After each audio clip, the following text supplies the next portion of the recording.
Протесты охватили десятки провинций. Режим угрожает, но восставшие вооружаются и берут первые города. Американский спецназ, захвативший Мадуро, сменил дислокацию. СМИ говорят о подготовке новой спецоперации. Кому из врагов Соединенных Штатов стоит приготовиться и к чему, расскажем. Преемники Мадуро сделали первые уступки Вашингтону. Белый дом требует новых шагов. Как это затронет интересы России и Китая? Уитков сменил политическую ориентацию. Америка впишется за Украину. В Париже произошло что-то по-настоящему очень важное. Операция по поимке венесуэльского диктатора напугала его московского коллегу. Как изменилась охрана Путина и его маршрут? Золотой мальчик, сын диктатора, который всего несколько лет назад был готов стрелять в протестующих из автомата, станет дороже обходиться налогоплательщикам. Об этих и других событиях к вечеру среды 7 января. Самые важные и срочные новости, эксклюзивные подробности вы смотрите информационный выпуск «Нехта». Оперативно о событиях в Украине, России, Беларуси и мире. Раньше и понятнее других. Все, что нужно знать сегодня.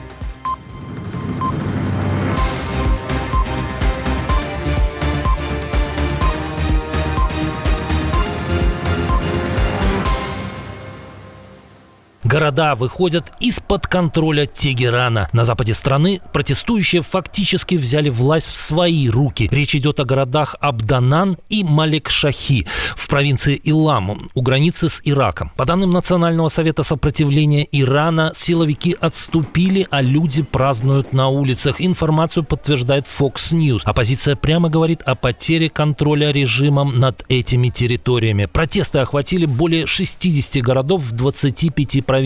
Количество погибших, по оценкам правозащитников, превысило 35 человек, более 1000 задержаны. Ранее просчеты властей признал и президент страны, и ее настоящий хозяин, аятолла Хаминеи. Но представители режима продолжают сыпать угрозами в адрес восставшего народа. Те, кто сегодня выходит на улицы, чтобы участвовать в беспорядках, руководить ими, поддерживать их или помогать им в свете этого четкого заявления преступного сионистского режима, а также преступного президента Соединенных Штатов и поднятых ими вопросов, если кто-либо выходит на улицы для участия в беспорядках или создания угрозы безопасности или поддерживает их, то у них не остается никаких оправданий. Как думаете, в этот раз режиму тоже удастся подавить протесты или его вождям пора покупать квартиры в Ростове?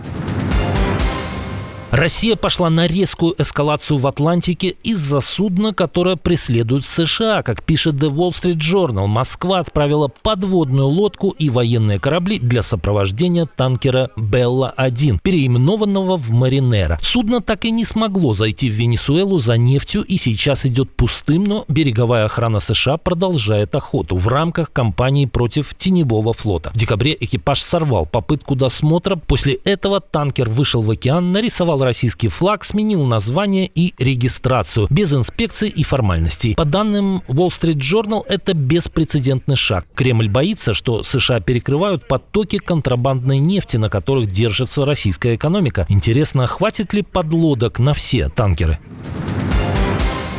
Что-то готовится, и выглядит это крайне серьезно. В Великобритании зафиксировано неожиданное развертывание элитных спецподразделений США. Тех самых, которые участвовали в захвате Николаса Мадуро и ликвидации Осамы бен Ладена. На авиабазе RAF Фейерфорд появились бойцы 160-го авиационного полка спецопераций США, а также, вероятно, Delta Force и SEAL Team 6. Вместе с ними тяжелая техника, летающие батареи AC-130J, специальная версия вертолетов «Чинук» и конвертопланы «Оспрей». С 3 января, то есть после операции в Каракасе, американские транспортники Си-17 почти без пауз летают в Британию. Официальных объяснений нет, но по данным CBS, Пентагон рассматривает операцию против того самого пансанкционного танкера «Белла-1», который ушел от перехвата, поднял российский флаг и сменил название. При этом аналитики сомневаются, задействованные силы выглядят избыточными для одного судна. Возможные версии – серия операций против теневого флота, захват особо чувствительного груза или совсем другая миссия. Например, организация срочного визита аятоллы Хаминеи в США. Делитесь своими версиями.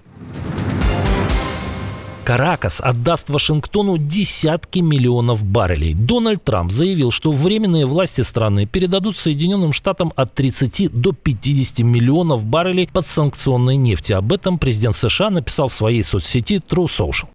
Я рад объявить, что временные власти Венесуэлы передадут США от 30 до 50 миллионов баррелей высококачественной нефти, подпадающей под санкции. Эта нефть будет продаваться по рыночной цене, и эти деньги будут контролироваться мной как президентом США, чтобы обеспечить их использование на благо народа Венесуэлы и Соединенных Штатов. Доставку нефти, уточнил Трамп, обеспечат судохранилища, которые напрямую направятся к разгрузочным терминалам в США. Но черное золото – это не все, что нужно Вашингтону от Каракаса. Трамп потребовал от временных властей Венесуэлы выгнать из страны агентов России, Китая, Ирана и Кубы и разорвать с ними экономические связи. Как пишет Axios, США настаивают на полной зачистке разведывательного присутствия этих стран. Речь идет не о дипломатах, а о шпионах и теневых структурах. Параллельно, по данным ABC News, от Каракаса требуют эксклюзивного энергетического партнерства с США. Приоритет Америки в добыче и продаже венесуэльской нефти. А с Москвой, Тегераном, Пекином и Гаваной венесуэльским властям по требованию Белого дома нужно порвать. По словам источников, Марко Рубио заявил недавно конгрессменам, у Венесуэлы осталось всего несколько недель до финансового коллапса. Танкерный флот переполнен, деньги заканчиваются. Решение принято. Европа и союзники готовятся зайти в Украину после войны. В Париже Владимир Зеленский, Эммануэль Макрон и Кир Стармер подписали декларацию о размещении многонациональных сил в Украине после окончания боевых действий.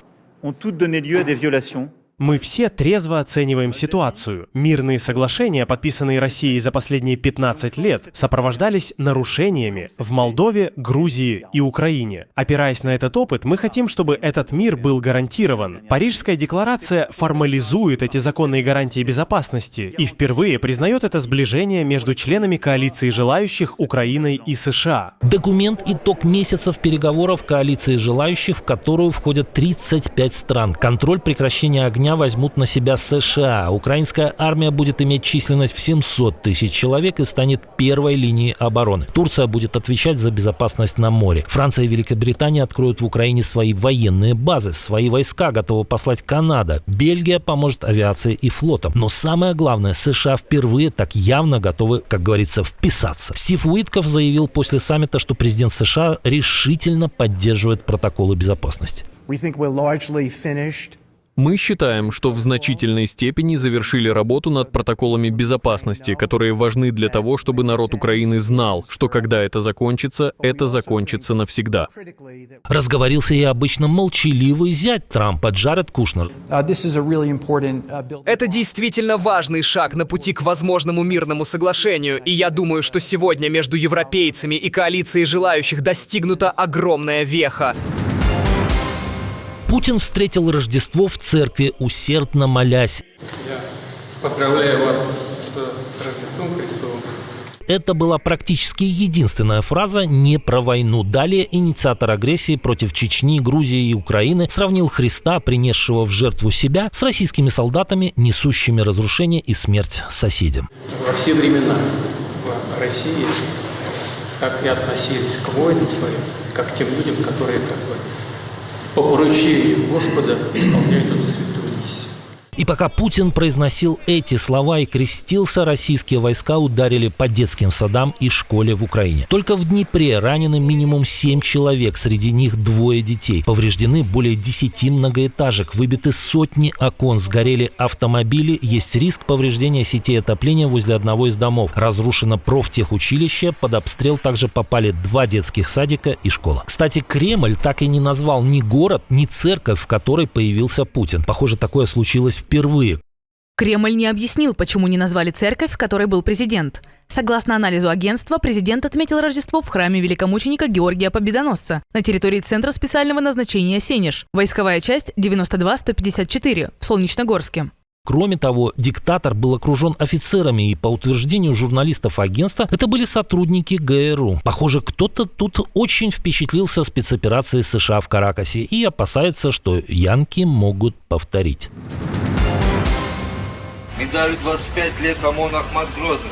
Сильна талантами не только семья Кадыровых, есть чем похвастаться и клану Лукашенко. Александр Григорьевич тоже наградил собственного сына, только не как Адама медалькой. Николай Александрович оказался в списке почти 200 одаренных студентов, на которых диктатор выделил очередной 1 миллион рублей, заметило «Зеркало». Николай, студент 4-го курса БГУ, будет получать специальную стипендию почти 252 рубля в месяц. Это немного меньше $100. Конечно, оплатят это удовольствие налогоплательщики. Нужно отметить, что Коля действительно талантливый ребенок. Годами он пропускал большую часть занятий, сопровождая отца в поездках и других официальных мероприятиях. При этом он умудрялся получать отличные оценки и без проблем поступать в престижные учебные заведения. И за все вояжи в составе государственных делегаций бюджет заплатил в сотни раз больше, чем за стипендию. Так что мальчик и вправду золотой. И еще одна срочная и важная новость. Американцы провели операцию по захвату танкера «Белла-1», который преследовали от берегов Венесуэлы уже несколько недель. Несмотря на пририсованный российский флаг, тайные просьбы Москвы прекратить преследование и сообщения прессы о высланной на помощь танкеру российской подводной лодке, спецназ США высадился на судне. Подробности в следующем выпуске. А в прошлом выпуске мы рассказывали вам об угрозах Вашингтона Кремлю, скандале в российской оппозиции и показывали странный стендап Трампа. Обязательно посмотрите, если еще не видели. И подписывайтесь, чтобы не пропустить ничего важного.